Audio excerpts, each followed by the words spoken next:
Hi hello friends, welcome to my channel. Friends, ఎవరైనా మన ఛానల్ని ఫస్ట్ టైం చూస్తున్నట్లయితే తప్పకుండా సబ్స్క్రైబ్ చేసి వీడియో నచ్చితే తప్పకుండా లైక్ చేయండి. ఇక వీడియోలోకి వెళ్ళినట్లయితే ఈరోజు అయితే వేదావతి ద్వారా పార్వతి అయితే అవని గురించి నిజం తెలుసుకోబోతుంది. ఇక తన కూతురు జీవితాన్ని ఇలా చేసింది అని అవనిని తిడుతూ ఉండగా అది తట్టుకోలేని వేదావతి వీడియోతో సహా పార్వతికైతే అవని గురించి ఈరోజు నిజం తెలిసేలా చేయబోతుంది. మరి అది ఎలాగో తెలుసుకోవాలంటే ఈ వీడియోని స్కిప్ చేయకుండా చివరి వరకు చూడండి. ఈ రోజు అయితే గుళ్ళో రాజేంద్ర ప్రసాద్ ఎంప్లాయ్ ఒక అతనిది పెళ్ళి ఉంటుంది. అప్పుడే తను రాజేంద్ర గారు ఆశీస్సులతో ఈ పెళ్లి జరగాలని కోరుకుంటాడు. తన కోరిక మేరకు ఈ రోజు అయితే రాజేంద్ర ప్రసాద్, అక్షయ్, పార్వతి, ఆరాధ్య నలుగురు కూడా గుడికి వస్తారు. గుళ్ళో తన పెళ్లి జరుగుతూ ఉంటుంది. అవని అయితే ఆరాధ్య బర్త్డేకి వెళ్ళి నైట్ ఎక్కువ టైం కావడంతో ఆటోలో వస్తూ ఉండగా ఆటోలో ఆటో డ్రైవర్ ఇంకొక అతను అవనిని ఇలా అవమానించాలని చూస్తారు. కానీ చివరికి వాళ్ళకు తెలియకుండానే వాళ్ళు గుళ్ళో వచ్చి ఆటోని స్టాప్ చేస్తారు. ఆ దేవుడే అవనిని కాపాడాడు. గుళ్ళో పంతులు గారు ఇలా గుడి గంటలు మోగిస్తుండగా ఇది గుడిరా, పంతులు గారు మనల్ని చూస్తే బాగుండదు అని ఆటో వాళ్ళైతే అవనిని అక్కడే వదిలేసి పారిపోతారు. పూజారికి ఎదురుగా వెళ్ళిన అవని అయితే నేను ఈరోజు ఇలా చిక్కులో నుండి బయటపడ్డాను పూజారి, ఇదంతా దేవుని దయే అని అంటూ ఉంటుంది అవని అయితే. అప్పుడే పూజారి అయితే, నువ్వు ఈరోజు మంచి సమయానికి గుడికి వచ్చావమ్మా, ఈరోజు చాలా మంచి రోజు, నీకు ఈరోజు మంచి జరిగిందంటున్నావు కదా, ఈరోజు ఈ గుడికి పెళ్లి చేసుకునే దంపతులు వస్తున్నారు, వాళ్ళ పెళ్లికి కొన్ని పనులు కార్యక్రమాలు నువ్వు చెయ్యాలమ్మా, ఆ దేవునికి సేవ చేసినట్టు చేస్తే నీకు అంతా మంచిగా జరుగుతుంది అని పూజారి అయితే అవనితో అంటూ ఉంటాడు.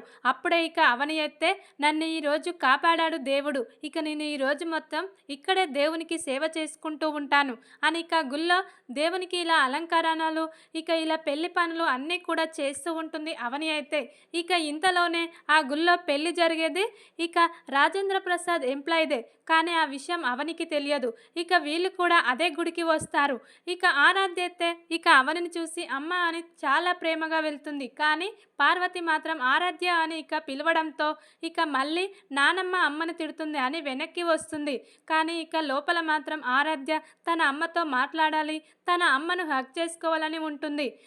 ఈ విధంగా పార్వతి అయితే నా కూతురు జీవితాన్ని నాశనం చేసి మళ్ళీ ఈ పెళ్లి పనులు, ఈ పెళ్లి కార్యక్రమాలు ఎలా చేస్తుందో చూడు అని చాలా కోపంగా తనలో తాను అవనిని తిట్టుకుంటూ ఉంటుంది. అప్పుడే అవని అయితే ఏమీ అనకుండా సైలెంట్గా అలాగే చూస్తూ ఉంటుంది. ఇంతలోనే ఎంప్లాయ్ అయితే లావణ్యకు కావలసిన వాళ్ళు వస్తున్నారు, వాళ్ళ అమ్మా నాన్నలు అని అంటూ ఉండగా ఎంట్రీ ఇస్తారు రామరాజు, వేదావతి. వాళ్ళతో ఈ రోజైతే నిజం బయటపడబోతుంది. వాళ్ళు ఎదురుగా రాగానే ఆరాధ్య వాళ్ళ దగ్గరికి వెళ్ళి ఇలా అంటూ ఉంటుంది, నేను గుడిగంట కొట్టాలి ఆంటీ, ఎలాగైనా నన్ను కొట్టించరా, నేను అంత పైకి అందుకోలేకపోతున్నాను అని ఆరాధ్య అనడంతో వేదావతి రామరాజు అయితే, ఈ పాప చాలా క్యూట్గా ఉంది, చాలా క్యూట్గా మాట్లాడుతుంది అని ఆ పాపతో ఇద్దరు కలిసి దేవునికి గుడిగంటలు మోగిస్తారు. అప్పుడే ఆరాధ్య ముడుపు కూడా కడుతూ ఉంటుంది దేవుని దగ్గర. ఏంటమ్మా ఇంత చిన్న పిల్లకు ఏం కోరికమ్మా, ఏం కోరుకున్నావు, నీకు బాగా చదువు రావాలి, జాబ్ రావాలని కోరుకున్నావా అని వేదావతి రామరాజు అంటూ ఉండగా, లేదు మా అమ్మా నాన్నలు కలిసి ఉండాలి, వాళ్ళతో పాటు నేను కూడా సంతోషంగా ఉండాలని కోరుకుంటున్నాను అని ఆరాధ్య అయితే అంటూ ఉంటుంది. ఇంత చిన్న పిల్ల ఇంత మంచి కోరిక కోరుకుంది, అసలు ఏమైందమ్మా, మీ అమ్మా నాన్నలు ఎందుకు విడిగా ఉంటున్నారు అని వేదావతి అంటూ ఉండగా అప్పుడే ఆరాధ్య అయితే, మా అమ్మ చెయ్యని తప్పుకు నిందను అనుభవిస్తుంది, మా నానమ్మ మా అమ్మను అపార్థం చేసుకొని ఇంట్లో నుంచి పంపించేసింది, మా అమ్మ ఎవరో కాదు, అదిగో అక్కడ దేవునికి సేవలు చేసుకుంటూ ఉంది చూడు, తనే మా అమ్మ అని అంటూ ఉంటుంది ఆరాధ్య అయితే వేదావతితో. అప్పుడే వేదావతి అయితే, అవునా, ఆ అమ్మాయిని చూస్తే చాలా ముచ్చటగా ఉంది, అన్ని పనులు చకచకా చేసేస్తుంది, ఆ అమ్మాయి ముఖంలోనే కళ ఉంది, మంచికి మారుపేరులా ఉంది, అలాంటి మీ అమ్మను మీ నానమ్మ అపార్థం చేసుకోవడం ఏంటమ్మా అని వేదావతి అయితే ఆరాధ్యను అంటూ ఉంటుంది. అప్పుడే ఆరాధ్య అయితే, మీరు అర్థం చేసుకున్నట్టు మా నానమ్మ, తాతయ్య, మా నాన్న మా అమ్మని అర్థం చేసుకోవట్లేదు, ఎప్పుడు తెలుసుకుంటారో ఏమో మా అమ్మ మంచితనం గురించి, నేను అందుకే దేవుని దగ్గరికి వచ్చి ఇలా ముడిపి కట్టి నా కోరిక నెరవేరాలని కోరుకుంటున్నాను అని ఇక అంటూ ఉంటుంది. ఇక ఆరాధ్య అయితే వేదావతితో. అప్పుడే ఇక వేదావతి రామరాజు అయితే ఇక ఈ పెళ్ళైన తర్వాత ఒకసారి మనం పార్వతిని కలిసి అసలు విషయం ఏంటో కనుక్కుందాం అని ఇక వాళ్ళైతే అనుకుంటూ ఉంటారు. ఇక ఇంతలోనే అందరూ వచ్చేస్తారు. ఆ పెళ్లి కార్యక్రమాలు మొదలు పెడతారు. ఇక అలా పెళ్లి జరుగుతూ ఉండగా ఇక అప్పుడే ప్రణతి అయితే అవని దగ్గరికి వస్తుంది. ఏంటి వదిన ఎక్కడికి వెళ్ళిపోయావు? ఆరాధ్య బర్త్డే కని వెళ్ళి ఇక నువ్వు ఇప్పటిదాకా ఇంటికి రాకుండేసరికి నేను భరత్ ఎంత టెన్షన్ పడ్డామో తెలుసా? నీ కోసం భరత్ ఇంటికి వెళ్ళాడు, అక్కడ లేవని నాకు కాల్ చేశాడు. వెంటనే ఇక ఎక్కడికి వెళ్ళింది, ఏమైంది వదిన కానీ నేను ఇలా వెతుక్కుంటూ వచ్చాను. చివరికి నువ్వు ఇక్కడ గుళ్ళో కనిపించావు. అసలు ఒక్కసారి ఫోన్ అయినా చెయ్యాలి కదా వదినే అని ఇక చాలా టెన్షన్ పడుతూ ప్రణతి అయితే అవనిని అంటూ ఉంటుంది. అప్పుడే ఇక అవని అయితే అది కాదమ్మా, నా ఫోన్ స్విచ్ ఆఫ్ అయిపోయింది. ఈరోజు నేను ప్రమాదం నుండి బయటపడ్డాను. దానికి కారణం ఈ దేవుడే నన్ను కాపాడాడు. అందుకే ఈరోజు మొత్తం నేను గుళ్ళో ఉండి దేవునికి సేవలు చేసుకుంటున్నానమ్మా అనిక జరిగిన విషయం మొత్తం కూడా అవని ప్రణతితో చెప్తూ ఉంటుంది. ఇక గుళ్ళో వాళ్ళ అమ్మా నాన్నల్ని వాళ్ళ అన్నయ్యని ఆరాధ్యను చూసి ప్రణతి అయితే ఇక నేను నిజం చెప్పేస్తాను వదినే, నా వల్ల నీకు చాలా కష్టాలు వచ్చాయి. నా వల్ల నువ్వు అందరితో ఇలా అవమానాలు పడుతున్నావు. ఇక ఏం జరుగుతుంది. నేను ఈరోజు ఇక నీకు నా పెళ్ళికి ఎలాంటి సంబంధం లేదు. భరత్ నేను పెళ్లి చేసుకోలేదు. నేను వేరే అబ్బాయిని ప్రేమించి మోసపోయి నాకు ఇలా కడుపు వచ్చిందనే విషయం నేను అమ్మా నాన్నలకు చెప్పేస్తాను. ఇక నా వల్ల నువ్వు చాలా అవమానాలు పడుతున్నావు అనిక ప్రణతి అయితే అవనితో మాట్లాడుతూ ఉండగా అప్పుడే వేదావతి రామరాజు అయితే ప్రణతి అవని మాట్లాడుకునే మాటలు వినేస్తారు. అసలు సంగతి ఇది. ప్రణతిని కాపాడడం కోసం ఈ అమ్మాయి ఇంత పెద్ద నాటకం ఆడుతుంది. ఇక తనే తప్పు చేసినట్టు చెప్పి ఇక తన ఆడపడుచు ప్రణతిని కాపాడుకుంది. తను వేరే అబ్బాయిని ప్రేమించి మోసపోయింది. తను మోసం చేసి ఎక్కడికో వెళ్ళిపోతే ఈ అవని ఇలా నాటకం ఆడించి ఆ అమ్మాయిని కాపాడుకొని తన దగ్గర ఉంచుకుందన్నట్టు. ఇదంతా తెలియక వీళ్ళందరూ కూడా పార్వతి, రాజేంద్ర, అక్షయ్ కూడా పాపం అవనిని అపార్థం చేసుకున్నారు అని ఇక ఈ రోజైతే మ్యాటర్ మొత్తం తెలుసుకుంటారు. రామరాజు, వేదావతి అయితే ఇక అసలు విషయం ఇక నేను వాళ్ళకు చెప్పేస్తాను, లేకుంటే పాపం ఈ అమ్మాయి ఇంకా ఎన్ని కష్టాలు పడాలో ఏమో అనిక అనుకుంటూ ఉంటుంది వేదావతి అయితే. ఇక ఇంతలోనే అవని అయితే పెళ్లి పనులన్నీ ఇక చకచక చేస్తూ ఉంటుంది. అప్పుడే దగ్గరికి వస్తుంది పార్వతి దగ్గరికి. ఏంటి నీలాంటి వాళ్ళు దగ్గరికి రావద్దని చెప్పాను కదా, మళ్ళీ ఇక నా దగ్గరికి వచ్చావేంటి అని ఇక చాలా అసహించుకుంటూ ఉంటుంది అవనినైతే. ఇక నువ్వు చేసిన తప్పు మేము ఎప్పటికీ మర్చిపోము. నిన్ను చూడాలంటేనే మాకు చాలా చిరాగ్గా ఉంది. ఎందుకు మాకు పదే పదే ఇట్లా కనపడుతున్నావు అని ఇక కోపంగా చీదరించుకుంటూ ఉంటుంది పార్వతి అయితే అవనిని. ఇక అది విన్న ఇక వేదావతి అయితే చాలా కోపంగా, ఏంటి ఆ అమ్మాయిని అలా అంటున్నారేంటి, అసలు ఆ అమ్మాయి చేసిన తప్పేంటి అని ఇక వేదావతి అంటూ ఉండగా అప్పుడే ఇక పార్వతి, రాజేంద్ర అయితే ఆ అమ్మాయి చాలా పెద్ద తప్పు చేసింది. నా కూతురు జీవితాన్ని ఈరోజు నిండా ముంచేసింది. అలాంటి దాన్ని క్షమించడం కాదు, అసలు దీన్ని ఏం చేయాలంటే అని ఇక కోపంగా అంటూ ఉండగా ఇక వేదావతి అయితే లేదు, ఆ అమ్మాయి ఎలాంటి తప్పు చేయలేదు. ఇక తప్పు చేసింది నీ కూతురు. నీ కూతుర్ని సమర్థించడం కోసం ఆ అమ్మాయి ఇలా నిందలు పడుతుంది. ఈరోజే మాకు నిజం తెలిసింది. ఇప్పుడే ఇక మీ అమ్మాయి ప్రణతి అవనితో మాట్లాడుతున్న మాటలన్నీ నేను వినేశాను, కావాలంటే చూడండి అని ఇక వాళ్ళిద్దరూ మాట్లాడుకునే మాటలు వీడియో తీసి ఇక ఇలా చూపిస్తూ ఉంటుంది వేదావతి అయితే ఇక ఇలా పార్వతికి. అది చూసిన ఇక పార్వతి అయితే ఒక్కసారిగా స్టన్ అయిపోతుంది. ఏంటి ఇక అవని ఇలా ప్రణతి ప్రాణాలను కాపాడిందా? అవని భరత్ని ప్రేమించలేదా? వేరే అబ్బాయిని ప్రేమించి ఇలా కడుపు తెచ్చుకొని ఇక వాడు మోసం చేశాడని ఇలా చేసుకోబోయిందా? ఇవన్నీ విషయాలు తెలియక మనం అవనిని ఎంతలా అవమానించాము అని ఇక ఈ రోజైతే పార్వతి తనలో తాను చాలా బాధపడుతూ ఏడుస్తూ ఉంటుంది. వేదావతి ద్వారా నిజం తెలుసుకున్న పార్వతి అయితే ఇక అప్పుడే అవని అయితే, అవునత్తయ్య జరిగిన విషయం అదే, కానీ మీరు చెప్పడానికి నాకు టైం ఇవ్వలేదు. చెప్పినా మీరు అర్థం చేసుకునే పరిస్థితిలో లేరు. నేను ప్రణతి చెప్పినా కూడా మీరు వినిపించుకోరు. ఇప్పుడు ఇక ఇలా దేవతలాగా ఈ వేదావతి వచ్చి ఇక నిజమేంటో తెలుసుకొని మీకు చెప్పింది. ఇక నువ్వు చెప్పింది నువ్వు విన్నది నిజమే అత్తయ్య అని ఇక అంటూ ఉంటుంది అవని అయితే. అది విన్న ఇక పార్వతి రాజేంద్ర అయితే, అవునా, అసలు నిజం తెలుసుకోక మేము ఎంత మోసం చేశాము, ఇక నిన్ను ఎంతలా అవమానించాము అని ఇక వాళ్ళైతే చాలా బాధపడుతూ ఏడుస్తూ ఉంటారు. ఇక ప్రణతి కూడా ఎంట్రీ ఇచ్చి, అవునమ్మా, వదిన ఏ తప్పు చేయలేదు, వదిన మన కుటుంబాన్ని కాపాడడం కోసం, మన ఇంటి పరువు నిలబెట్టడం కోసం చాలా తపిస్తుంది, మీతో చాలా అవమానాలు భరించింది, చివరికి నేను ఈ నిజం ఇప్పుడు చెప్తానంటే నన్ను చెప్పనివ్వకుండా ఇక నాతో ఇలా ఒట్టు వేయించుకుంది, ఇక ఈ ఆంటీ చూసి మీకు నిజం చెప్పింది, వదినను ఇంతలా అవమానిస్తుంటే బయట వాళ్ళే తట్టుకోలేక ఇలా నిజం చెప్పారు ఇక అని ప్రణతి అయితే జరిగిన విషయం మొత్తం కూడా తన అమ్మా నాన్నలకు మళ్ళీ వివరించి చెప్తుంది. ఇక అది విన్న ఇక పార్వతి రాజేంద్ర అయితే, ఎంత పనైపోయింది పార్వతి, పాపం అవని ఏ తప్పు చేయకున్నా అవనిని ఇంటికి దూరం చేసి ఆరాధ్యను అవనిని విడదీశాము, ఇక చాలా పాపం కట్టుకున్నాం మనం, ఇప్పుడు అవనిని క్షమించమని అడిగే అర్హత కూడా మనకు లేకుండా పోయింది అని ఇక చాలా ఏడుస్తూ ఉంటారు రాజేంద్ర, అక్షయ్, పార్వతి అయితే. ఇక వేదావతి అయితే, ఈ అమ్మాయి ముఖం చూస్తేనే కనపడుతుంది, మహాలక్ష్మిలాగా ఉంది, ఈ అమ్మాయి తప్పు చేసిందంటే ఎవ్వరు కూడా నమ్మరు, అందరికీ మంచి చేయాలనుకునే గుణం తనది అని ఇక అంటూ ఉంటారు రామరాజు, వేదావతి అయితే పార్వతి రాజేంద్రతో.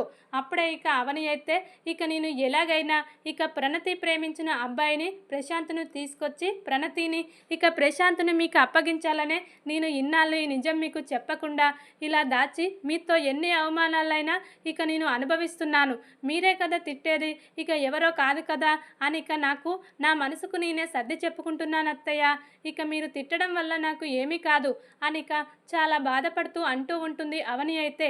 ఇక ప్రణతి జీవితం ఇలా అయిపోయింది, దీనంతటికీ కారణం ప్రణతి ప్రేమించిన వాడు ప్రణతిని మోసం చేయడం, ఇక కొద్ది క్షణంలో నా కూతురు నాకు లేకుండా పోయేది, కానీ అవనినే నా కూతుర్ని కాపాడిందా, ఇక నా కూతురు మళ్ళీ జీవితాన్ని ప్రసాదించింది, నా కూతురికి మళ్ళీ పునర్జన్మనిచ్చింది ఈ అవని, నేను ఇక మొదటి తల్లినైతే అవని, ఇక రెండో తల్లి ప్రణతికి అని ఇక పార్వతి అయితే, నన్ను క్షమించమ్మా అవని అని ఇక చాలా ఏడుస్తూ అవనికైతే దండం పెడుతూ ఉంటుంది, నా కూతురు జీవితాన్ని, నా కూతురు భవిష్యత్తును నువ్వు కాపాడావు, ఇక వాడు ఎక్కడున్నా సరే వాడిని ఖచ్చితంగా పట్టుకొని ప్రణతికి వాడికి పెళ్లి చేద్దాం అని ఇక అంటూ ఉంటుంది పార్వతి అయితే. అప్పుడే ఇక వేదావతి రామరాజు కూడా, అసలు ఆ ప్రశాంత్ ఎవడమ్మా, అతడు ఎక్కడుంటాడు అని అతని గురించి అన్ని అడ్రస్సు అంతా కూడా తీసుకొని వెళ్తారు, ఖచ్చితంగా వాడిని మేము పట్టుకుంటామమ్మా, వాడిని పట్టుకొని నీకు అప్పగించేస్తాము, ఇక నీ ప్రాబ్లం సాల్వ్ చేస్తాము, ఇక మేమున్నదే అందుకు, ఇక నువ్వంటే మాకు చాలా ఇష్టం అవని, నువ్వు మా కూతురులాగా అనిపిస్తున్నావు, నిన్ను నా కూతురులాగా చూసుకుంటానమ్మా అని ఇక వేదావతి అయితే అవని దగ్గరికి వచ్చి అవనిని తన కన్న కూతురిలాగా చూసుకుంటూ, ఇక ఇలా ప్రణతి ప్రేమించిన ప్రశాంత్ను తీసుకొచ్చి నీకు అప్పగించే బాధ్యత మాది, ఇక ఎంతో టైం లేదు, ఇక ఈ 2 రోజుల్లోనే మేము తీసుకొచ్చేస్తాము అని ఇక అంటూ ఉంటుంది వేదావతి రామరాజు అయితే అవనితో. ఇక అవని ప్రణతి కూడా చాలా సంతోషంగా ఫీల్ అవుతూ ఉంటారు. ఈరోజు అంతా ఈ దైవానుగ్రహం, దేవుడి వల్లనే ఈరోజు నాకు అంతా మంచిగా జరిగింది, దేవునికి సేవ చేశాను కదా, పూజారి గారు నాకు ఉదయాన్నే చెప్పారు నీకు ఈరోజు అంతా మంచిగా జరుగుతుందని, ఇక అన్నట్టే ఈరోజు ఇక నిజం అత్తయ్య మామయ్యకు తెలిసిపోయింది, వాళ్ళకు నా మీద కోపం పోయింది, ఇక దాంతోపాటు నాకు ఇక అమ్మా నాన్నలు కూడా దొరికారు, ఎలాగైనా ఇక నాకు కావాల్సింది ప్రణతి జీవితం బాగుండడం, ప్రణతి ప్రేమించిన ప్రశాంత్ ఎక్కడున్నా తనని తీసుకొచ్చి నాకు అప్పగించండి అని ఇక ప్రశాంత్ ఫోటో ఇక అవన్నీ కూడా వేదవతి రామరాజుకు ఇస్తారు ప్రణతి అవని అయితే. ఇక అప్పుడే వాళ్ళు కూడా ఇక ప్రశాంత్ను వెతికడానికి ప్రయత్నిస్తూ ఉంటారు. ఇక పార్వతి రాజేంద్ర అయితే వాళ్ళు చేసిన తప్పును తెలుసుకొని ఇక పశ్చాత్తాప పడుతూ మళ్ళీ ఇక ప్రణతి మోసపోయింది, ప్రణతి ఇప్పుడు బయట ఉండకూడదు, ఇక అవని ప్రణతి మళ్ళీ మన ఇంటికి తీసుకెళ్ళాలి, వాళ్ళిద్దరిని దయాకర్ ఇంటి నుండి మన ఇంటికి తీసుకెళ్దాం పార్వతి అని ఇక రాజేంద్ర పార్వతి అయితే ఈరోజు చాలా సంతోషంగా వేదావతి ద్వారా అవని గొప్పతనం గురించి, అవని ఏ తప్పు చేయలేదని, ఇక ప్రణతి జీవితాన్ని కాపాడిన దేవతాని నిజం తెలుసుకున్న పార్వతి రాజేంద్ర అయితే ఈరోజు చాలా సంతోషంగా ఇక ప్రణతిని ఇక అవనిని తన ఇంటికి తీసుకెళ్తూ ఉంటారు. ఇక గుళ్ళో ఆ ఎంప్లాయ్ పెళ్ళి చాలా సంతోషంగా చేసి చివరికి ఇక తన కూతురు జీవితాన్ని మళ్ళీ ఇక ఇలా అవని కాపాడిందని తెలుసుకొని మళ్ళీ ఇక తన కూతురు ప్రేమించిన వారిని తీసుకొచ్చి పెళ్లి చేసి నా కూతురికి మంచి జీవితాన్ని ఇవ్వాలి, ఇక ఇదంతా జరిగింది అవని వల్లనే అని ఇక అవని గురించి తెలుసుకున్న రాజేంద్ర పార్వతి అయితే సంతోషంగా వాళ్ళని ఇంటికి తీసుకెళ్తూ ఉంటారు. ఇక నిజాలన్నీ తెలుసుకున్న కమల్ శ్రీకర్ అయితే షాక్ అయిపోయి అయిపోతారు. ఏంటి ఇక వదిన ఏ తప్పు చేయలేదని అమ్మా నాన్నలకు తెలిసిపోయిందా? ఈరోజు చాలా మంచి రోజులా ఉంది, వదిన గురించి నిజం తెలుసుకున్నారు అని ఇక వాళ్ళైతే చాలా సంతోషంగా ఫీల్ అవుతూ ఉంటారు.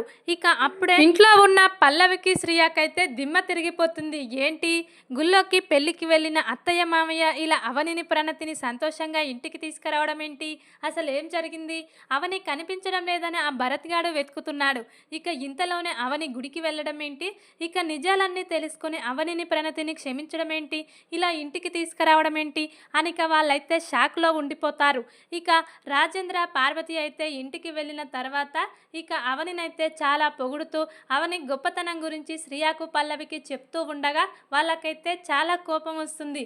ఏంటి ఈ అవనిని ఎంతలా ఇంట్లో నుంచి పంపించేయాలనుకున్నా అది మాత్రం మళ్ళీ గోడకు కొట్టిన బంతిలా మళ్ళీ వచ్చి ఇంట్లోనే పడుతుంది. చివరికి ఇప్పుడు అత్తయ్య మామయ్యని కూడా మార్చేసింది. ప్రణతి జీవితం ఇలా కావడానికి కారణం తను కాదు, తను ప్రేమించిన వాడు మోసం చేయడం వల్ల ప్రణతి ఇలా అయిపోయింది. ఎలాగైనా తను ప్రేమించిన వాడిని తీసుకొచ్చి పెళ్లి చేస్తానని చెప్పి ఇక అత్తయ్య మామయ్య ఇక ప్రణతిని ఇంటికి తీసుకొచ్చారా? అవనిది ఏ తప్పు లేదని ఇక అవని ప్రణతి కోసం చేసిన త్యాగం గురించి మొత్తం కూడా అత్తయ్య మామయ్యలకు తెలిసిపోయిందా? ఇంకో నిజం తెలియలేదు. ఇక ఆ ప్రశాంత్ గాడు మా తమ్ముడే అని నిజం, ఇదంతా నేను ఆడుతున్న నాటకం అని తెలిస్తే ఇంకా నా పరిస్థితి ఎలా ఉంటుందో ఏమో అని ఇక అసలు నిజం తెలుసుకున్న పల్లవికైతే దిమ్మ తిరిగిపోతుంది. ఇప్పుడు ఎలాగైనా ఆ ప్రశాంత్ గాడు వీళ్లకు దొరకనివ్వకుండా చెయ్యాలి. వాడు ఒకవేళ పోలీసులకు కానీ ఇంకెవరికైనా దొరికిపోతే ఇక నా బండారం మొత్తం బయటపడుతుంది అని ఇక నిజాలన్నీ తెలుసుకున్న అవని గురించి ఇక చాలా టెన్షన్ పడుతూ ఉంటుంది పల్లవి అయితే. ఇక అవని గురించి నిజం తెలిసిందంటే నా గురించి కూడా త్వరగానే అత్తయ్య మామయ్యలకు నిజం చెప్తుంది ఈ అవని. ఎలాగైనా ఇక నేను ఇక నుండి ఎస్కేప్ కావాలి అని ఇక పల్లవి అయితే ఆలోచిస్తూ ఉంటుంది.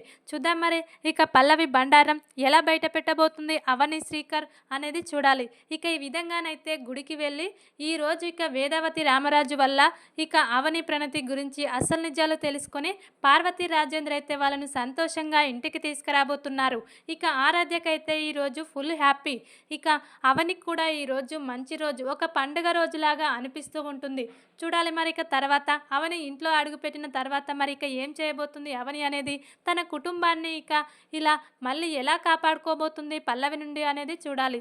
ఇక ప్రణతి అవని ఒకవైపు, ఇక ఆ శ్రియ పల్లవి ఒకవైపు, మరి ఇక వీళ్ళు నలుగురు కలిసి ఏం చేస్తారనేది చూడాలి మరి ఇక తర్వాత. వీడియో కనుక మీకు నచ్చినట్లయితే లైక్ చేసి సబ్స్క్రైబ్ చేసుకోండి friends. Thank you for watching.